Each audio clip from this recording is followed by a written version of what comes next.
Number 12 देखिए x into sec square x. तो यहाँ पर तो आपको देखिए x का भी इंटीग्रेशन पता है और सेक स्क्वायर एक्स का भी आपको इंटीग्रेशन पता है, क्योंकि देखिए बात समझिए जरा बच्चों। देखिए आपको पता है कि भाई derivative D by D x of tan x का जो डेरिवेटिव होता है वो क्या होता है, सेक स्क्वायर एक्स। तो अगर सेक स्क्वायर एक्स को अगर आप इंटीग्रेट करोगे तो आपको टेन एक्स ही तो मिल जाएगा, है ना। यानी कि सेक स्क्वायर एक्स का इंटीग्रेशन टेन एक्स होता है, तो ये बात पता है। और x का भी तो इंटीग्रेशन हम लोगों को पता है, तो कोई बात नहीं, हम आइलेट लगा लेते हैं यहाँ, तो हमको जवाब खुद ही मिल जाएगा आइलेट। ठीक है, आइलेट में t क्या होता है, ट्रिग्नोमेट्रिक, a एल्जेब्रिक। एल्जेब्रिक पहले आ रहा है तो एल्जेब्रिक को फर्स्ट फंक्शन यहाँ हम ऑब्वियसली अज्यूम कर सकते हैं, तो x को फर्स्ट फंक्शन और सेक स्क्वायर एक्स को सेकंड फंक्शन हम अज्यूम कर सकते हैं। और second function sec square x है, उसका इंटीग्रेशन भी मुझे पता है।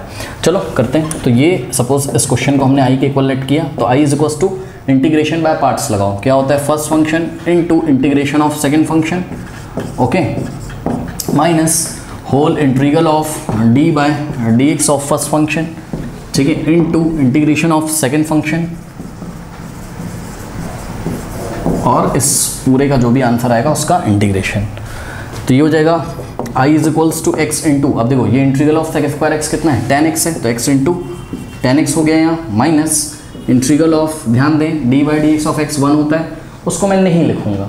ठीक है, वन लिखने का क्या मतलब है, सेक स्क्वायर एक्स का इंटीग्रेशन कितना है, टेन एक्स, और यहाँ पे वन आ जाएगा, tan x into one, tan x ही तो होगा। यानी कि ये हो गया कुछ ऐसा।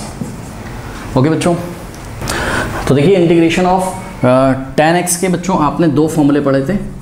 ठीक है, एक आपने पढ़ा था क्या, एक आपने पढ़ा था minus of log of mod of cos x और प्लस सी, और दूसरा पढ़ा था log of mod of sec x plus c. तो आप इनमें से कोई भी लगा सकते हो, बट एनसीईआरटी के अकॉर्डिंग जो आंसर पीछे आ रहा है वो कॉस के टर्म में आ रहा है। तो हमने क्या किया, हमने नेक्स्ट स्टेप में ध्यान दे जरा, x into tan x minus, अब ध्यान दें यहाँ इंटीग्रेशन ऑफ क्या है, टेन एक्स डी एक्स है, तो इस पूरे को हमने एक ब्रैकेट में रख के आपको दिखा दिया। अब देखिए i is equals to x into tan x, और ये माइनस ब्रैकेट के बाहर लगा हुआ है, और ब्रैकेट में इंटीग्रेशन करना है, इंटीग्रेशन ऑफ टेन एक्स। तो इंटीग्रेशन ऑफ टेन एक्स जो है वो minus of log of mod of, minus of log of mod of cos x हमने रखा है, तो minus of log of mod of cos x, okay, और plus सी बाहर आ जाएगा, ये माइनस माइनस क्या हो जाएगा, प्लस हो जाएगा।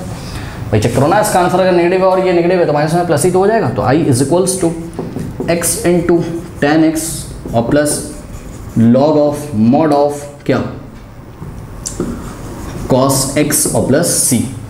तो ये बच्चों आपका आंसर है, आप चेक कर लीजिएगा, पीछे ऐसा ही आ रहा होगा। अब कुछ बच्चे बोलेंगे सर अगर हम यहाँ पर फॉर्मूला लगा देते, कौन सा, ये नीचे वाला, तो क्या गलत हो जाता। तो भाई गलत तो नहीं होना चाहिए, x into tan x minus integration of tan x हम लगा देते क्या, log of mod of sec x plus c, तब भी गलत नहीं होता। ओके, तो कोई प्रॉब्लम नहीं है, आप चाहे वैसा आंसर कर दो। अब एनसीईआरटी में ऐसा आ रहा है इसलिए हमने ऐसा किया है। ओके, कर लीजिए।